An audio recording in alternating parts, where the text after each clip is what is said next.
2. Satan, though he is said to have the power of death, Hebrews 2:14, yet this is not to be understood as if he had a power and the right to inflict death at pleasure on men. For if so, such is his malice and rooted enmity to man, that the race of mankind would have been extinct long ago. The case of Job shows that he lies under the restraint of God in this matter. He may have been, by divine permission, in some instances the executioner of death to the enemies of God, and to such who have given up themselves unto him and sold themselves to work wickedness. He was the introducer of sin into the world, the cause of death, and both are the works of the devil, which Christ came to destroy, and has destroyed. And Satan, because of his concern in the ruin of our first parent by his temptations, and so of all mankind, he is said to be a murderer from the beginning. John 8, verse 44. 3. Death of right is of God only. It is he who threatened with it in case of sin, and made it the sanction of his law. Death, whenever he comes and attacks man, it is by a commission from God. He is sometimes represented as a person coming up at our windows and into our palaces and houses like a bailiff to arrest men, and sometimes as on horseback and armed, and power given him to kill men with various sorts of judgments, as famine, pestilence, sword, and wild beasts. See Jeremiah 9, verse 21, Revelation 6, verse 8. And whatever are the means of the death of men, whether extraordinary or ordinary, they are all of God, and under his direction. Every disorder, disease, and sickness are servants sent by him to execute his pleasure, inasmuch that death is frequently spoken of as his act, and as inflicted by him. It is expressed by taking men away, by taking away their life or soul, by gathering the breath and spirit of men to himself, by prevailing against man, and causing him to pass away, and by changing his countenance, and sending him away. Job 27, verse 8, and 32, 22, and 34, verse 14, and 14, verse 20. 4. Death is by his appointment. It is the statute law of heaven. Hebrews 9, verse 27. The grave is the house appointed for all men living. Job 30, 23. All things leading to death, and which issue in it, are under a divine appointment. All afflictions, diseases, and disorders are of God.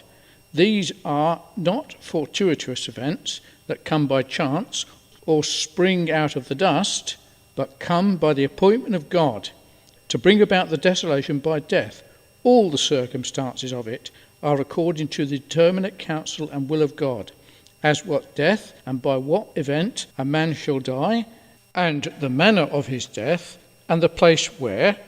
For though we are told where we were born, and know where we now live, yet no man knows where he shall die. None but God knows this, who has determined the times before appointed, and the bounds of man's habitations, where they shall live and where they shall die. The time of a man's death is appointed by God, for there is a time for every purpose of God for the execution of it, a time to be born, a time to die. Ecclesiastes 3, 1 and 2. There is an appointed time for man on earth when he shall come into the world, how long he shall continue in it, and when he shall go out of it. And before this time no man dies.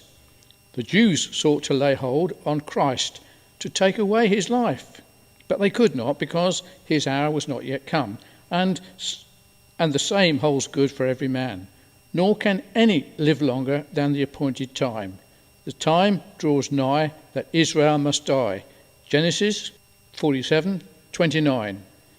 There was a time fixed for it, that was at hand, when he must die, and there was no going beyond it, says Job.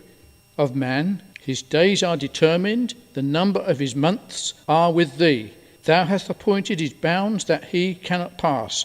Job 14, verse 5. A man cannot lengthen out his days, nor another for him. No man can add 1 cubit unto his stature, or rather to his age. Matthew 6, verse 27.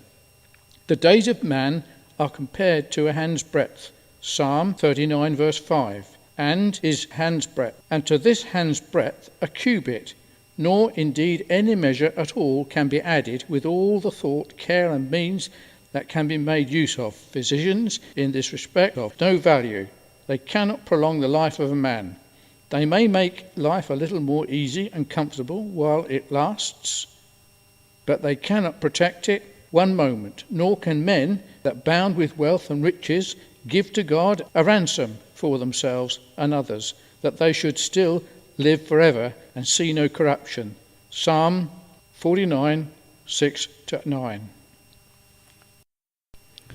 There are several things objected to this, but what has been mostly answered already, as that Hezekiah had 15 years added to his days, and some men not living out of half their days, and dying before their time. Psalm 55:23, Ezekiel 7:17.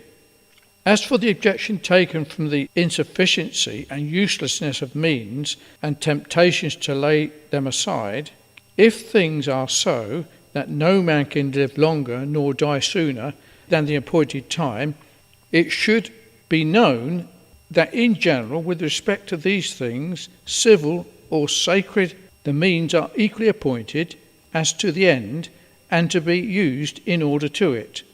This appears in the case of Hezekiah, though the decree was express and peremptory, that 15 years should be certainly added to his days.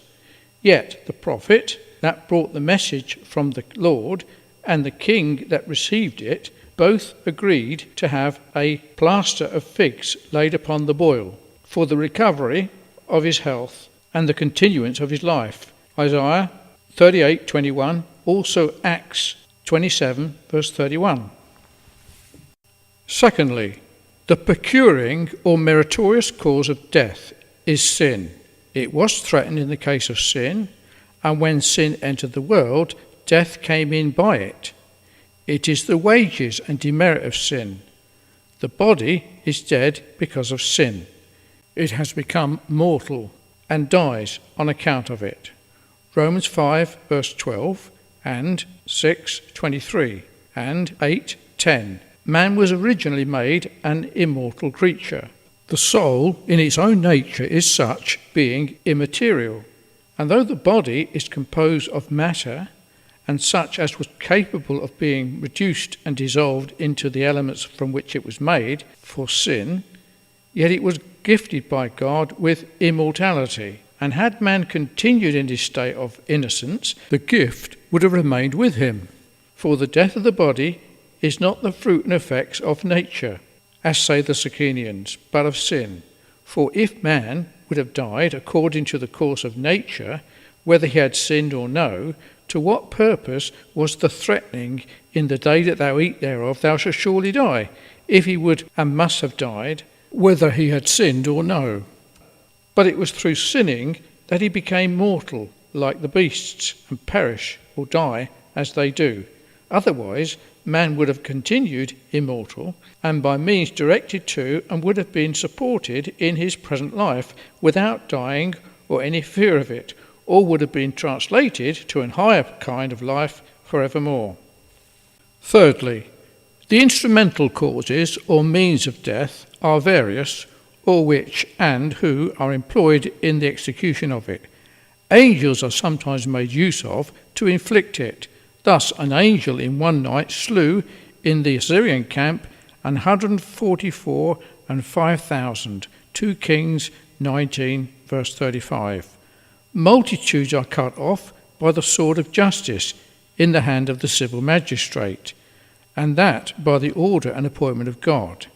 God has his 4 judgments: sword, famine, pestilence, and wild beasts, by which sometimes great havoc is made among men. The ordinary means by which death is instrumentally brought about are disorders and distempers of the body, which operate sometimes in a quicker and sometimes in a slower way, yet sooner or later they are the causes of men's drawing to the grave and their life to the destroyers.